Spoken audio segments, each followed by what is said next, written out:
नमस्कार, दर्पण solution YouTube channel पर मैं प्रवेंद्र आपका हार्दिक स्वागत करता हूं। इस वीडियो में हम कक्षा 11 के स्टूडेंट के लिए रैंक और रोल नंबर अपडेट करने की प्रोसेस जानेंगे। अगर हमने स्टूडेंट को वेरीफाई कर दिया और वहां पर स्टूडेंट की रैंक मार्कशीट में नहीं आ रही है, स्टूडेंट का रोल नंबर मार्कशीट में नहीं आ रहा है, तो किस तरह से अपडेट करेंगे, ये पूरी प्रोसेस हम जानने वाले हैं। हम यहाँ कक्षा 11 के लिए करने वाले हैं, आप और क्लासों पर भी ये कार्य कर सकते हैं।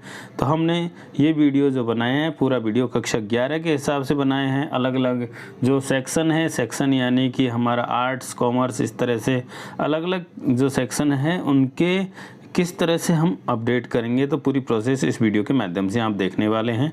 सबसे पहले हम स्कूल लॉगिन कर लेते हैं। स्कूल लॉगिन के अंदर परिणाम टैब में हम पहुंच गए हैं और परिणाम टैब में परीक्षा परिणाम प्रविष्टियों के अंदर generate and print marksheet option पर हमने क्लिक कर दिया है। यहाँ पर हमने जैसे ही क्लिक किया, हमें यहाँ पर क्लास सेलेक्ट करने का ऑप्शन मिलेगा, सेक्शन हम सेलेक्ट करेंगे। अब हम आर्ट, कॉमर्स, साइंस जो भी हमारा फैकल्टी है उसको सेलेक्ट करते हुए 100 स्टूडेंट पर क्लिक करेंगे।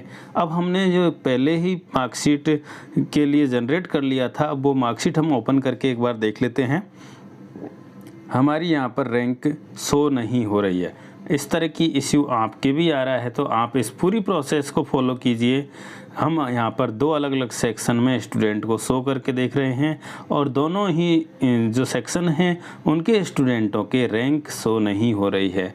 तो हमने यहाँ पर पूरी प्रोसेस फॉलो की है। जैसे हम आपको करके बता रहे हैं, आप स्टेप बाय स्टेप पूरा देखेंगे तो आपको यहाँ पर रैंक अपडेट करने की पूरी प्रक्रिया समझ में आ जाएगी। अगर आपके रोल नंबर भी शो नहीं हो रहे हैं तो इसी तरह से आप अपना रोल नंबर शो करवा सकते हैं। परिणाम टैब पर गए, परीक्षा परिणाम प्रविष्टियों के अंदर हमने अनवेरीफाई पर क्लिक किया। अनवेरीफाई का ऑप्शन वापस ओपन कर दिया गया है। अनवेरीफाई पर जाना है, कक्षा सेलेक्ट करनी है, सेक्शन सेलेक्ट करना है, फैकल्टी सेलेक्ट करनी है और 100 स्टूडेंट पर क्लिक करना है। कक्षा 11 के लिए कर रहे हैं। अब यहाँ से हम किसी भी एक स्टूडेंट को रेंडमली अनवेरीफाई कर देते हैं। जैसे हमने रिजल्ट तैयार किया था उस टाइम हमने इनको वेरीफाई कर दिया था, लेकिन कुछ अपडेट शाला दर्पण ने बाद में किए हैं, इसलिए हम एक एक सेक्शन को सेलेक्ट करते हुए रेंडमली किसी भी एक स्टूडेंट को अनवेरीफाई कर रहे हैं। ये पूरी प्रोसेस आपके सामने हो रही है। हमने सेक्शन ए से अनवेरीफाई कर दिया था, अब हमने सेक्शन बी से अनवेरीफाई कर दिया है। तो दोनों क्लासों या सेक्शन मान लो, दोनों से एक एक स्टूडेंटों को हमने अनवेरीफाई कर दिया। वापस से रिजल्ट टैब में हम आते हैं और रिजल्ट टैब में परीक्षा परिणाम प्रविष्टियों में मार्कशीट जनरेट का option, print marksheet and generate result option पर हम आ गए हैं। कक्षा हम यहाँ पर सेलेक्ट कर रहे हैं। कक्षा सेलेक्ट करने के बाद हम सेक्शन सेलेक्ट करते हैं, क्योंकि 11th क्लास है इसलिए यहाँ पर फैकल्टी भी हमें स्ट्रीम जो है वो भी सेलेक्ट करते हुए 100 स्टूडेंट पर क्लिक करना है। हमारे स्टूडेंट यहाँ पर शो हो जाएंगे। जिस स्टूडेंट का रिजल्ट हमने अनवेरीफाई किया उसका जनरेट रिजल्ट पर क्लिक करेंगे।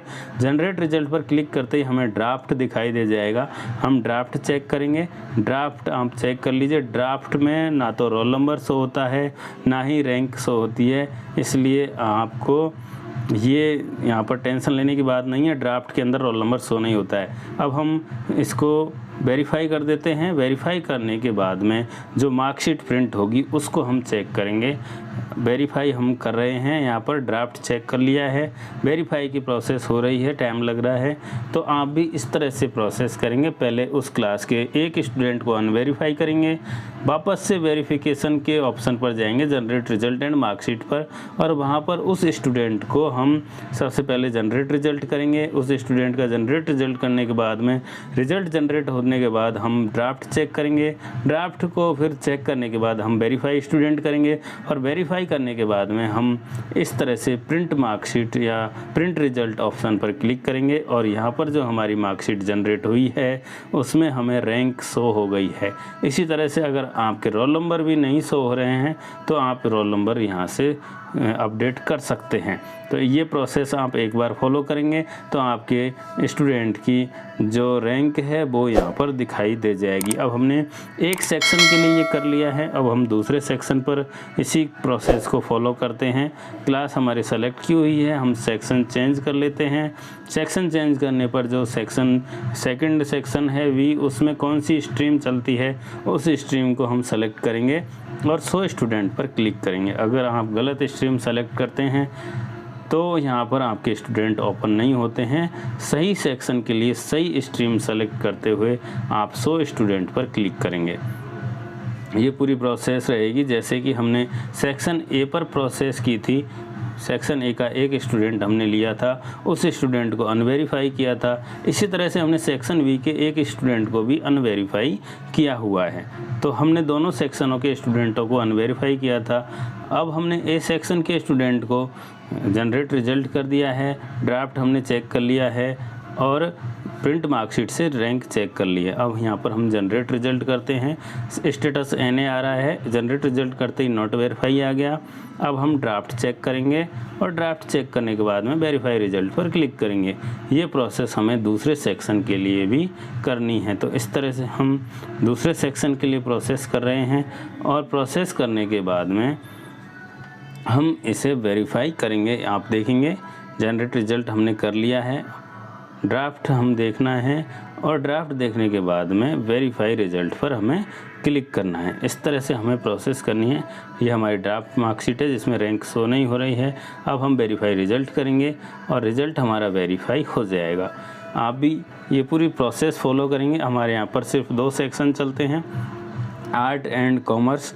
तो आपके यहाँ पर अगर आर्ट, साइंस, कॉमर्स इस तरह से 3 चलते हैं तो आप तीनों के लिए ये प्रोसेस करेंगे, उनकी रैंक आपको यहाँ पर दिखाई दे जाएगा।